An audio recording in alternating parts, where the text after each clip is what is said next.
Hey readers and writers, I'm Adrian Buskey, and you're listening to Fictitious, a podcast about the storytelling craft of science fiction and fantasy. My first author interview of 2019 is Roshani Chokshi, New York Times bestselling author of The Star-Touched Queen and A Crown of Wishes. Her latest novel, the young adult fantasy The Gilded Wolves, arrives in stores on January 15th from Wednesday Books. It's a fast-paced heist adventure set in a darkly glamorous version of Paris in 1889, featuring a magic system forged from a twist of biblical mythology and a highly quotable cast of dysfunctional yet fiercely competent young thieves. Roshani, welcome to Fictitious. Hello. I really love that description of the crew. Oh, good. Yeah, I as we get into this, I want to talk about craft and really dig into the story and how you put this all together. But I think one of the most standout elements of the Gilded Wolves for me as a reader is just any time the core group of characters are in a room talking. Oh, good. They're super fun. There's times where it feels like, it's sort of like, I don't know, I think of the Breakfast Club, except for they're planning a heist. And instead of being a bunch of incompetent, good-for-nothing teenagers, they're this really savvy group of highly educated, highly trained pseudo-thieves. Absolutely. I'm glad to hear it. I gave my version of the back of the book description, but how else would you describe the Gilded Wolves to the audience? I would say it is National Treasure with more attractive people. I love National Treasure, but I hate looking at Nicolas Cage's face. So I was like, I want to rewrite this with a prettier setting. But it's funny because, it started off with extraordinarily superficial origins. I was just like, I love Paris. And Moulin Rouge era sounds like it's full of cabaret and champagne and all this stuff. And then the more digging that I did into it, it became a deeply personal story with a lot of elements of my own heritage. And it just was very annoying of the book to make itself deep when that was not what I wanted to do. But I hope I succeeded. Well, those books, they have a pesky habit of going their own direction and taking you along for the ride. So hopefully as you dug into that thing, you found that where it went was the place you wanted to go. I think that is pretty evident in the reading of it. Oh, I'm glad. I'm very glad. I mean, it's a very entertaining tale. And I think sometimes people will write off entertaining fiction as just it's a good time, without necessarily seeing the themes and the things that are buried underneath the surface and the subtext. So for people who are maybe just now diving into it or just finding out about it, thematically, what do you explore in the Gilded Wolves? A lot of those characters, they share a lot of things in common with me and my family, in the sense that I'm from a mixed race household. My mother is from the Philippines, my dad is from India, and I grew up in the Deep South. And while I absolutely love Georgia, there was a lot of subconscious tension between how to present myself as someone white passing, and how to assimilate and how to still be true to the place where I came from, so that when I was hanging out with Indian cousins or we go overseas and visit family, that I wouldn't seem so far removed from my own roots. And that's a tension that I think is alive in a lot of the characters. They live in this 19th century glamorous world that is also the age of imperialism, and they are fighting to be seen, just like any coming of age story. They want to be seen, they want to belong, they want to find their place, and yet they have to do it in an era that inherently does not want to see them. So I think that was the power negotiation with the characters in their own world. I mean, I think it is worth noting that this core cast of characters, they are multiracial. They have very different backgrounds. And I apologize if I totally blow character name pronunciations as we go along. Oh, I don't know how to pronounce their names. It's fine. I'm just like, who are you? No, I'm kidding. I have a vague understanding. I have found this challenge since I was a kid and I first got into fantasy, which was that, I can read a name on the page, but the moment that I would try to say it out loud, I would mangle it and destroy it. I know. Growing up in high school, when I first found my fantasy loving friends, all of us would say character names completely different and then point to each other that's not how you do it. And then we would sit down together and try to phonetically figure it out and discover all of us were wrong. But we were well before the age of podcasts and stuff like that, where you could hear an author say the name of their character. So now I'm super self-conscious about it. But Enrique. Oh, that's so obvious. How would I have got that wrong? Enrique is a character who is part Spanish and part Filipino. Yes. And is in a culture where he is Spanish passing in Europe. And while Enrique is very conscious of his own beauty because he is a fantastic looking fellow.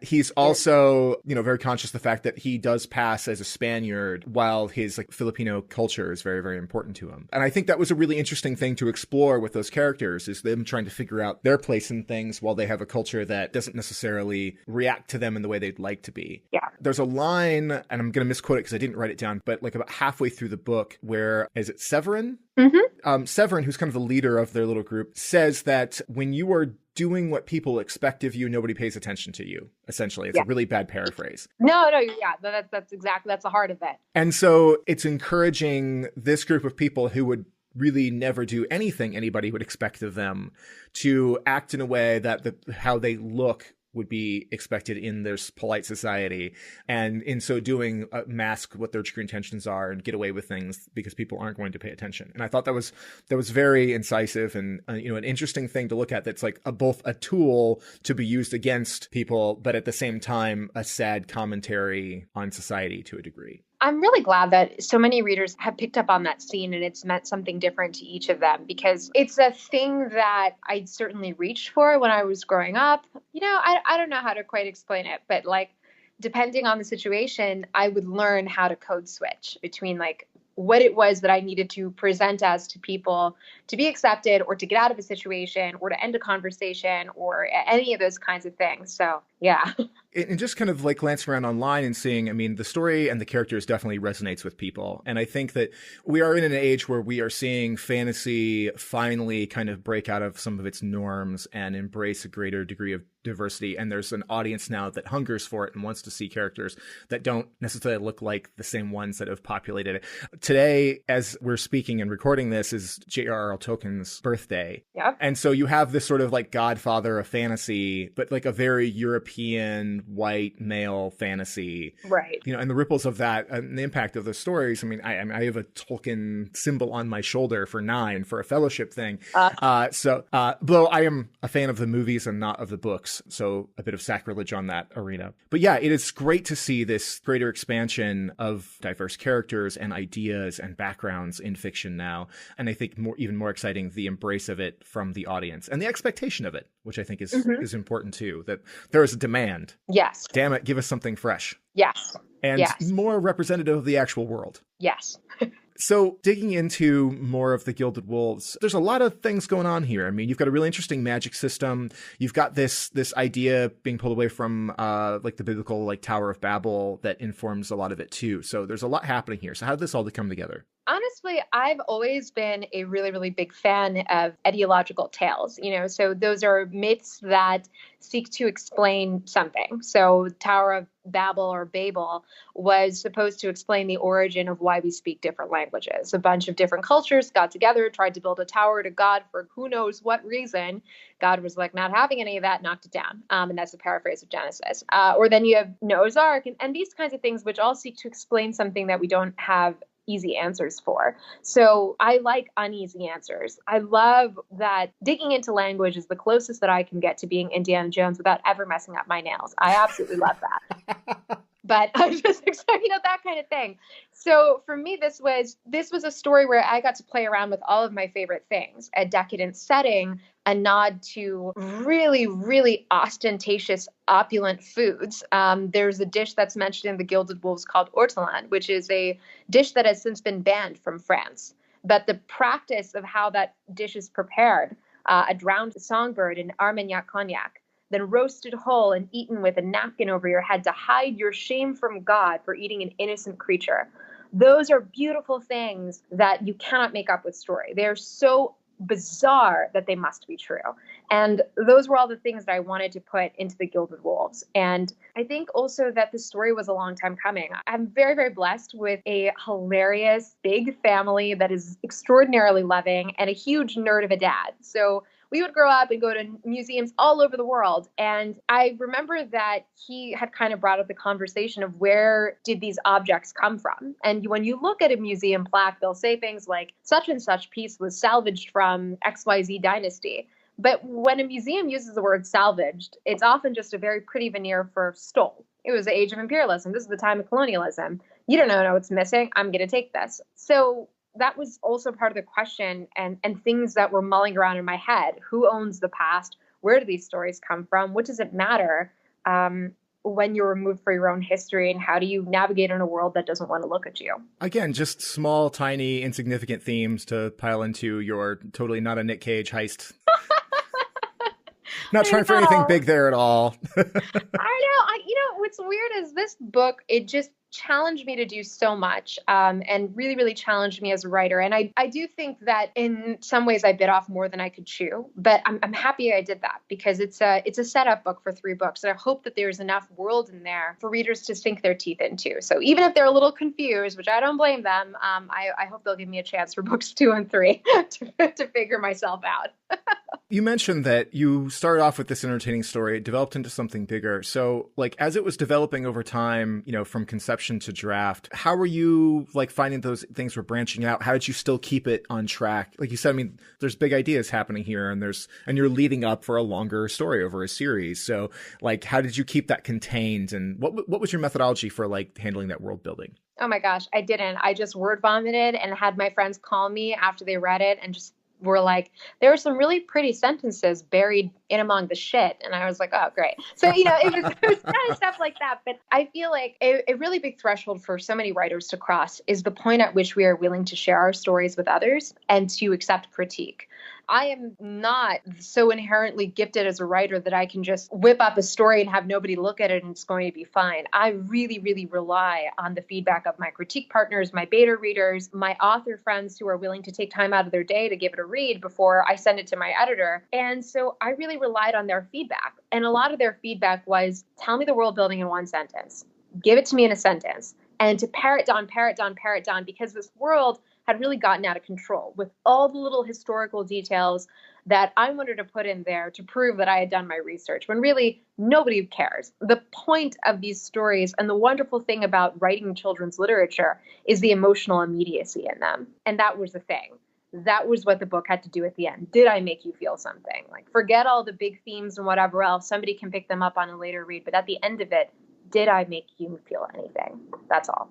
Did you have kind of a target reader in mind? Like I talk to some people sometimes where they're almost writing for a specific person, like not like a real one, although sometimes they are writing for a very kind of specific idea of a person. So did you have kind of that target in mind? Like, this is who I'm writing this for. And obviously you like a much greater audience to like it. But, is there kind of a target persona you were after? My target persona is always me.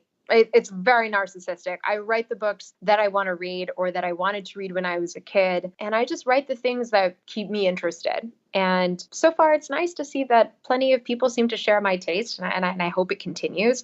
But yeah, there's just a lot of things that are in the book that are possibly very, very tropey that I don't mind because they're just so fun, just like this angsty relationship. There's a touch of a love triangle in there. Things like that get at me emotionally was what I wanted to put in there. And that's who I wrote it for. You mentioned trope, and I think it's funny sometimes because critically we can get hung up on things that we've seen other places because, story is story, and and humans repeat the same tropes in our lives all the time. Mm-hmm. If you don't have some of those aspects in there, audiences tend to revolt or at the very least be confused. They're like, oh, it's cool, but I'm missing this. And I think that can be challenging to balance, like giving them what they want while masking it enough that it doesn't seem like you're like very clearly handing that thing to them. Absolutely. I think also sometimes that as readers, we feel this burden to sound very intellectual about our own reads. I remember a time a couple years ago where I was just one of those people who thought that romance books signified that the reader was unintelligent or the writer wasn't smart. And I could not be more wrong about that. I have since turned into like one of the biggest romance fans ever. I absolutely champion that genre. And I think what makes that genre, one, a multi-billion-dollar industry, and two, so compelling is its emotional immediacy. And the fact that if you can recreate the feelings, that something so intoxicating as falling in love, I mean, what better emotion can you demand of a reader? And I think sometimes that, of course, we should challenge the themes in there and everything else, but to do so at the expense of enjoyment, I think sort of defeats the purpose of reading. I think that's a very quotable line. I'm going to have to pull that out of the conversation at some point, good. Because I think that's a really great thing to note. I mean, when we sit down with a book. And I mean, I say this especially at doing this show and being an avid reader anyway, and doing book reviews and all that kinds of stuff. I'm like jamming more and more stories into my time than I probably ever have before. And occasionally you do run across those things where like it can be very compelling craft, but just not fun to read. Yeah. And that's a struggle, you know, like it's like getting that balance of something that feels like it's super intelligent or like emotionally observant, but but comes down to it, it's just a slog. Yeah. That's not something you're probably going to keep on the shelf unless you really enjoy slogs. Yeah. I mean, and you'll notice that sometimes when you look at books and everybody is saying, buy that book. I mean, you buy that book to sort of, it's like a kind of virtue signaling. Look at this book that I have on my shelf. Have you read it? Fuck no. Oh, sorry, pardon me. You can swear. Swearing's all good. Yeah. But that's the thing. Like, we have these books up there, and I'm like, then nobody's read them because they're boring. They're so boring. Put romance in it. Just kind of thing. It's the end of the day where, we're at the start of the year. All the Oscar movies come out like the last month of the year. But, I went to see Into the Spider-Verse and Bumblebee, right? Like, cause I wanted I wanted something that would pick me up and carry me into 2019 excitedly and not necessarily kind of down the dumps. Spider-Man was so good. It was so good. And I love that. I love that I saw it, and I love that I dragged my fiance to it because he was being such like a I don't want to get it, direct quote, and then he saw it, and then like 30 minutes into this movie, he just transforms, and he's just like a little brown kid, and he's like, oh my God, I could be Spider-Man, and like that's one, hilarious and adorable, and two, like the beautiful thing about inclusive stories in children's literature, the magic of seeing yourself. It's like an apotheosis for so many kids. They suddenly feel like they too can have these godlike powers, and they too can be the star of the show, and that's magic. The best takeaway of Spider-Verse is that line from Miles Morales is like, I am the one and only Spider-Man, and you could be too. Yes. And it's absolutely a brilliant message. That's probably my favorite film of the last year. Yeah. I can't think of anything that equaled it. I mean, I love Infinity War was amazing, but like you can't quite capture the heart of Spider-Verse and how good that was as a film that both entertained and gave you that kind of messaging and uplifted in that way. So we're a little far afield. We should probably talk about the book, but I love that you guys were into it as well. And I love that your fiance had that reaction that like, he had that like, oh my God, because that's the right way to do it. And for me, excited as like a 6'1" kind of bulky guy, I could finally look at Spider-Man Noir and be like, there's a Spider-Man I could finally cosplay. Like there's one I could fit into the outfit for. But swinging it back around to the Gilded Wolves, I want to talk about Séverin and the rest of the crew. I think when you're putting together a story like this, particularly it's kind of like when you have like caper films, you think of things like Ocean's 11 or Ocean's 8 or like, any of the films that are kind of in that genre. All these different characters have to fulfill a role. There's always specialties. It's like the A-team, like everybody's got their part to play in this caper. So as you're designing those characters and figuring it out, did the personalities come first? Did the function come first? Like, how did they evolve on the page? Their personalities came first, and I didn't actually know what they would do with them. So I was just sort of left with like all these deeply moody people, and I was like, what am I going to do with you guys? And where are you going to go? And it wasn't until I sort of understood or had explained to myself what the point of the story was and what it was that they wanted to get and where was it going to go wrong, that their individual roles really came into play. I wish I was the kind of writer who is so character driven that I know everything about them from the get-go, but I'm not. I think I'm sort of 50% world and 50% characters. And so for me, really finding out who they were, it took me maybe the sixth rewrite of the book to really, really get into it. Was there any of them that really presented a big challenge that you were like fighting and struggling to get right? Oh, completely. Zofia was the most challenging character that I've ever written. I highly, highly encourage any readers who are writing out of their experience to invest in sensitivity readers, because when you write outside your own experience, you run the risk of harming someone else. And frankly, you are a much better writer to invest in the time and perspective from someone who has this lived experience. And I think that readers can certainly tell when you're including diversity, whether it's sexual or religious or neuroatypical diversity, just to check something off the page. And it's very disrespectful to those readers who are of that background or reading it. And in my conception of Zofia, I there was something about her voice that immediately struck me as different from the rest of the team. Like when I think about a character, I think about what is it that they see when they walk into a room. And I think, for example, Séverin is always looking at people's faces. He wants to see what is it that makes them tick. And Layla is looking at her friends and wondering what they need. And Enrique is looking at the objects. But Zofia doesn't see that. I think what she sees are literally the objects in the room and how to quantify it. And that is so outside of how I think about things that I hired a sensitivity reader who is on the spectrum, or she's Asperger's, or has Asperger's. And we went through a couple reads, and it really, really helped me get into her character, especially because so many characters who are on the spectrum can fall into the stereotype of a, quote, idiot savant. And that is not at all what I wanted Zofia to be. I did not want her to read as a stereotype. I did not want her to read as someone who is just the butt of jokes just because she didn't process things the same. And she's someone who has a lot of love for her friends, but it doesn't always translate in a way that's universal to everybody. So she was the most rewarding for me to write. I loved all of her scenes with Enrique. I think they just have the best dynamic ever. And she taught me a lot. She really, really taught me a lot about writing a character like her. So I'm glad she's part of the crew. Well, I will say I spend my everyday with an autistic adult. And so for me, it was really exciting to see a point of view character that was somebody that is on the spectrum. As soon as I was reading Zofia, I was like, okay, this is clearly somebody with Asperger's or neuroatypical. And that it wasn't just that she was part of the crew, but that she was, again, a POV, that there are chapters from her perspective, that we follow her inner thoughts. And that to me was very, very important to see. Also, what really struck me with it is that a couple of years ago, while I was at a convention, I became friends with an artist who is Zofia to a T. So really? So I felt like I was reading a person that I knew. That is a very high compliment. Thank you.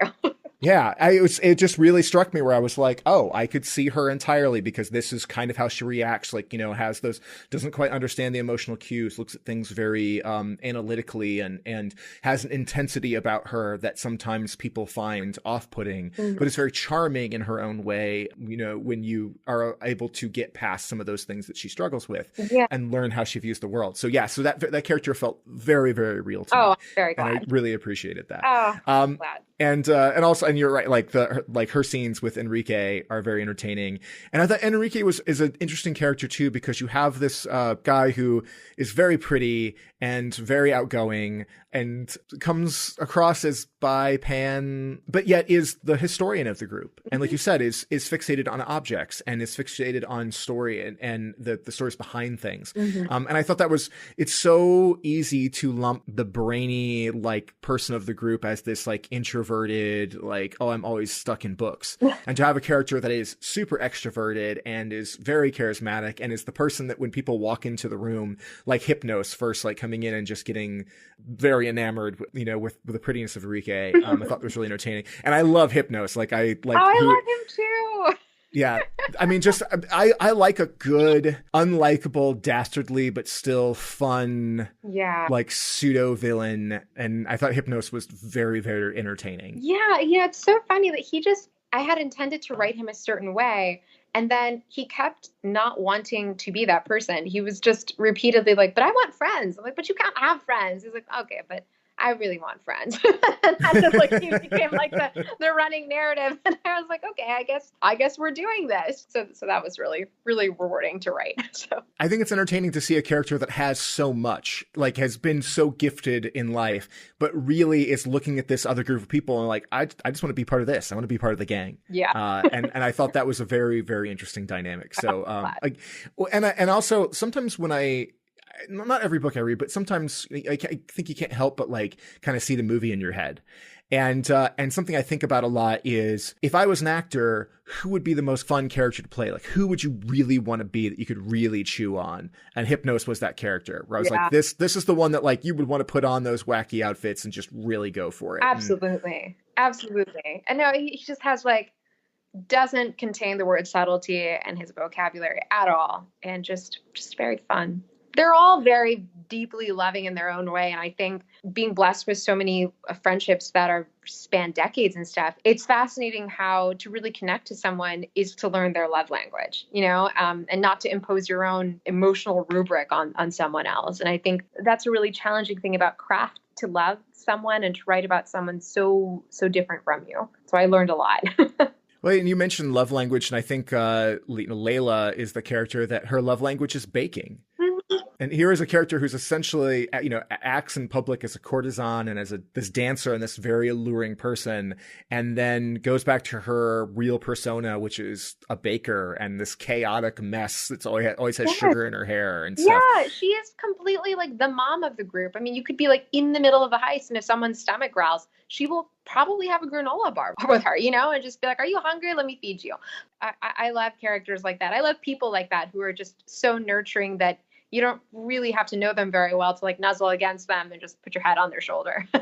Also, never discount the power of food in breaking down barriers. Absolutely. I love how often Layla diffuses a situation or makes it easier for somebody to do something new by just putting a cookie in the way or something like that. Yes, it does very much. I mean, the whole crew would be lured by her baking treats right off a cliff if she wanted it to. Just a little cookie.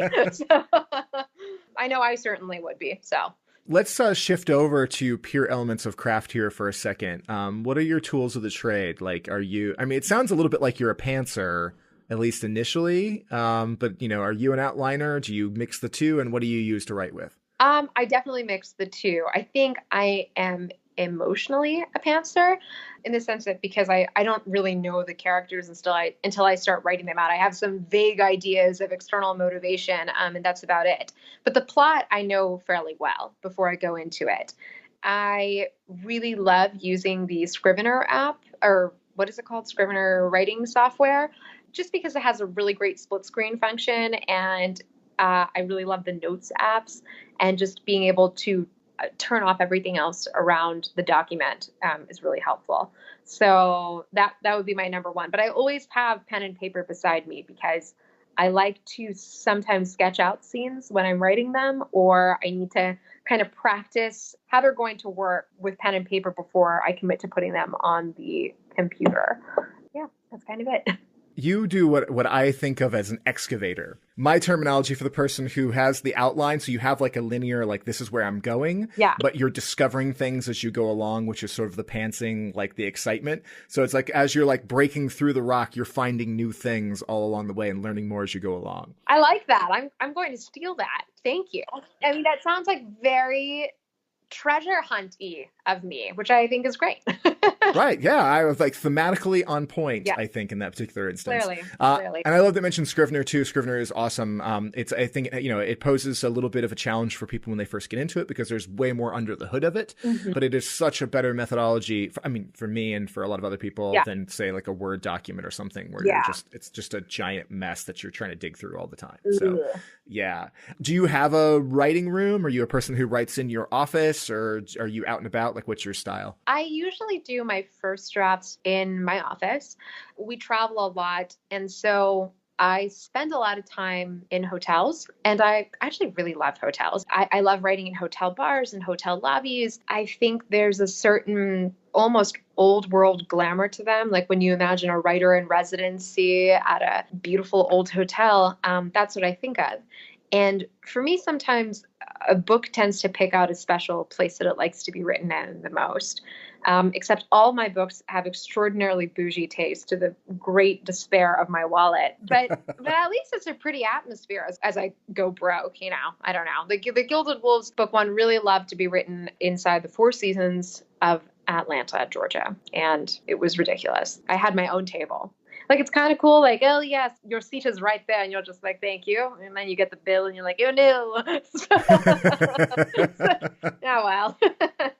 Well, I think hotel lobbies and hotel bars are some of the best people watching out there too. It's an interesting little microcosm where everybody who's coming in has a similar goal, which is either checking in or heading off to, some other important thing they need to do. Yeah. But you get to see this mix of people being confuddled by the process or excited because they're in a beautiful place or completely lackadaisical because they live in hotels and they travel all the time. And so it completely bounces off them. I feel like there's so many seeds of great characters just sitting in one of those like comfy lobby couches and just watching what humanity does. Completely. Yeah. I mean, we actually live in a hotel, so it's cool. You live in a hotel? I do. I know. It's like a grown-up Eloise life. It's great. How does that work?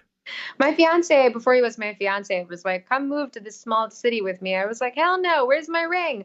And he was just like, just hold on a second. And then, but like, come look at this really pretty place you can live in. Look, Gilded Age design. You love nice lamp fixtures. And I was like, I do love nice lamp fixtures. So I followed him. And then he did propose. But yeah, it's like this setup where it's like hotels on the first 10 floors and then apartment buildings above it. So it's interesting. And you run into very, very strange people because we live in the South. And so we saw John Boehner at the hotel bar one time, and that was interesting. We ran into the Bush twins one night, and that was interesting. And they're just there. You definitely find people at a hotel bar that will either like completely closed off because they are just trying to figure out how they're going to get through their day, or will open up to you in ways that you will never expect. Yes. Because it's that single serving friend. Like you sit down, you get a drink, and they will just brain dump everything that's going on with them. It's fascinating. And terrifying at times too. Yes. Yeah, you just pick up and leave. Again, the joy of the single serving friend. I gotta go feed the cat. Goodbye. Just you leave it online. That's great. Best out ever. Exactly. Yeah.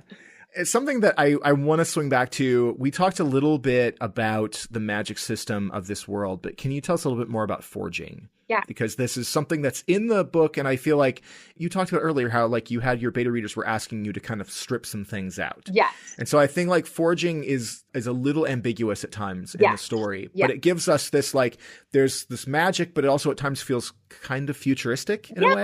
Yeah. I had a lot of readers tell me that it feels kind of steampunk to them, which is super cool. I love steampunk. But to me, like the idea of forging was that it's given to people in the same way that someone can just have an inherent talent for something. It's your choice whether or not you hone it. And so what I loved was this idea of bringing an extra dimension of animatedness to an object, whether that's through something that could be mind or, illusions, etc., or matter, which would be solid or liquid or gas, and what they could do with those things when they're combined. It was interesting to me because I needed to pick something individual to explain why the world wasn't more advanced. So because forging is based on an artist's individual will, it's not like they can create forged actual buildings because it requires too many. No one can have like uniform will across like tons of workers. You know what I mean? So it's, I don't know. So it's a very one-to-one kind of basis. Like you can create amazing things, but on a small scale because that is within the scope of your focus. Right. I mean, it's an art form is how all of them look at it. You can have jobs with it, but it is a form of art. So it's very individual, very subjective. It just depends on will and studying the actual sciences of what the metal or a plant organism or something can do.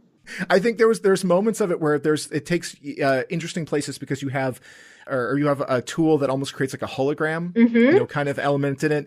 And there's spots where like somebody getting into a building had to put their hand against a plate and it read the prints on their hands with a blue glow. And again, I was like, I feel like I'm in Star Trek, but also it's the Moulin Rouge. So like, again, it's like there's those interesting blends and it lends a very distinct air to the story that feels very different from anything else I'm reading in that zone. Oh, I'm glad to hear it. It was really fun to play with. It was really fun to dig into just the biblical mythology itself. I loved that idea that there's pieces of the Babel fragment spread throughout the world in like the six cradles of civilization. And that's what gave way to this art form, which is so different depending on its own regions. Like there might be people practicing on an island who only forge with like wood or driftwood or something that would be a natural resource to them. I'm hoping that I have the space to dig into it a lot more for books 2 and 3. But yeah, it was fun to play with. So how deep are you into the sequels at this point? Because at the point when we're recording this, it's about a week before the book birthday of the Gilded Wolves. It will release, I think, the day before the book is actually like drops into stores. So I would imagine that you're probably at least wading into sequels, if not already the draft or so into the second one. So how's that going? I am at the draft for the second one right now. It's really, really hard to write a sequel when you're not entirely sold on how the first book is performed. And I think that even readers who may not necessarily like the first book, at least I'm the kind of reader that if I'm meh about the first book, I will still give the second book a chance. And the second book is really where it lives or dies for me. Did I hook you enough? Or are you emotionally invested enough? And I think that this is the book that's a lot more deeply emotional. So it's not the happiest headspace to occupy. And it's doubly not a happy headspace when it's, drafting or revising the sequel of The Gilded Wolves, promoting Gilded Wolves Book 1, and then gearing up to promote the sequel to Arusha and The End of Time, which comes out in April. It's just, and get married at the end of March. It's just madness. It's bananas. So I've taken up meditation, and that's been interesting. So I find that I'm a lot more selfish about my headspace now, and I'm a lot happier for it because I'm trying to honor the characters as I originally saw them. And while I'm so glad that readers really love these characters, sometimes when I listen too much to the feedback, I find that I end up changing the story to fit what I think people will want. And that defeats the purpose of what makes a story feel emotionally immediate to me. I think that is always the challenge of writing sequels to things, because the first one is created in a vacuum. Yes. And so you just make the thing you want and then, revise around beta readers and editors and things, but still you're telling that story to yourself. Yes. And then afterwards, now people want stuff of you. And that's so difficult, especially in with shipping culture with social media making a reader base as vocal as they've ever been. Oh, yeah. You do get kind of beat over the head a little bit with what people want rather than what you're intending to deliver to them. That's gotta be difficult. Right. And it's extraordinarily humbling at the same time that these fictional characters can feel so real to people that they will threaten you over them.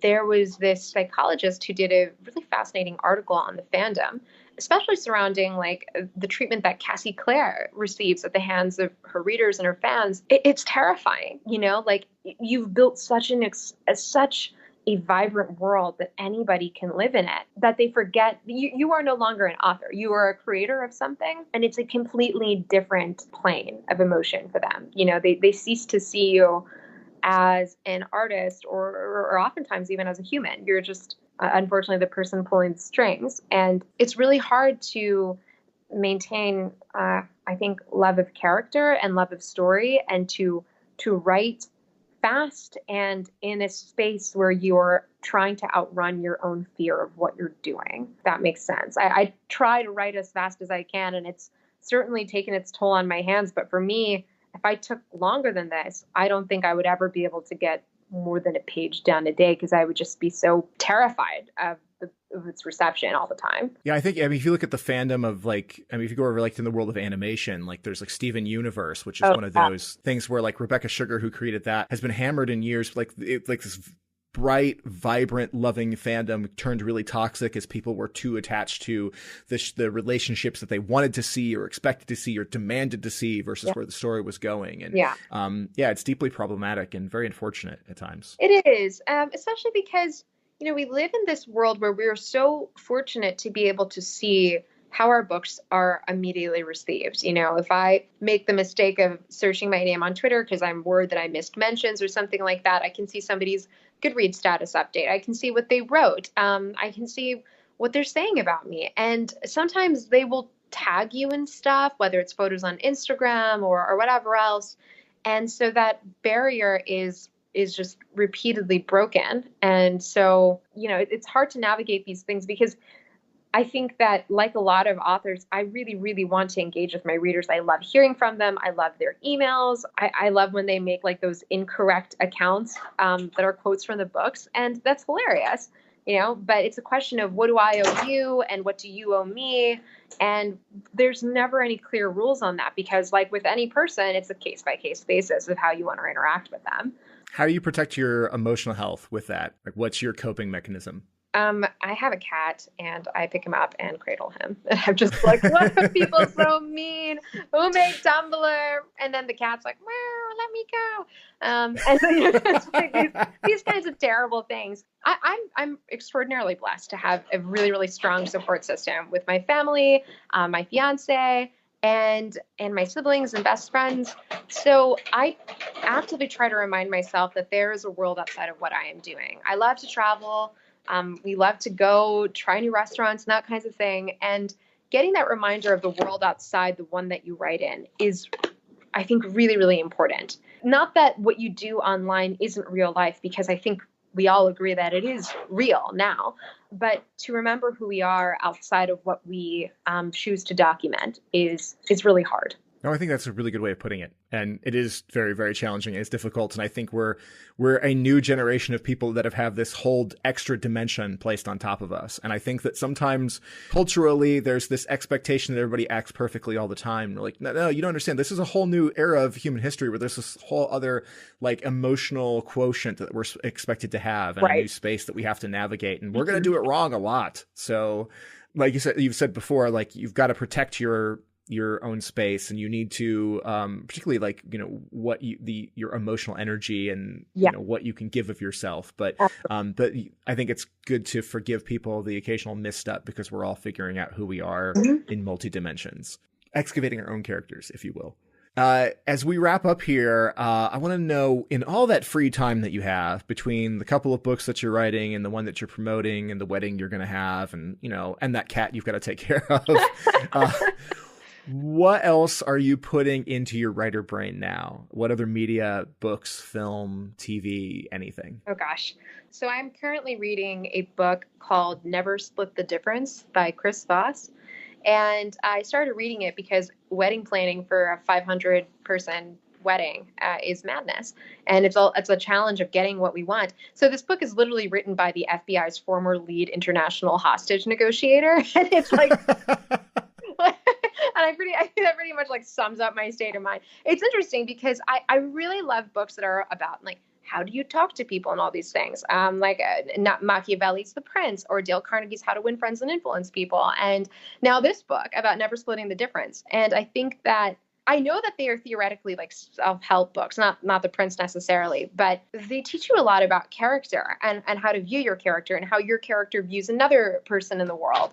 So that's really cool. And then a very good friend of mine, Renee Attier, she wrote The Wrath in the Dawn, Flame in the Mist. Her book, The Beautiful, is coming out next fall. She likes to throw me under the bus because one time at her house, we were talking about origin stories, and I was like, yo, what if Santa Claus origin story, but like make him sexy? And she was like, throw yourself off the window. And I was like, come on, like it could be like an interesting story. So she has mentioned this to so many people at so many panels that now, like, I am honor bound to write a Santa Claus origin story. I have seen tweets about this. It's so bad. I need help, but I have to do it. I want to do it. If people can write sexy stories about dinosaurs and all kinds of wacky stuff like that seem to really sell these days, Sexy Santa is not a hard sell. I really think it's not. And somebody was like, but there's already Tim Allen. And I was like, how dare you just utter that sentence? What do you mean there's already Tim Allen? That's like saying there's already Nick Cage. Come on now. No. So like there's got to be more out there. And then like truthfully on just like the basis of being a folktale and mythology nerd, there are always these winter spirits. Like when the year is dying and the night is at its darkest, we collectively as, collective humanity has always created this winter figure, whether it's Old Man Winter or there's a Persian figure. I think his name is Abu Nawas. These spirits of generosity that come and they bring stories and they bring gifts and they remind you of hope.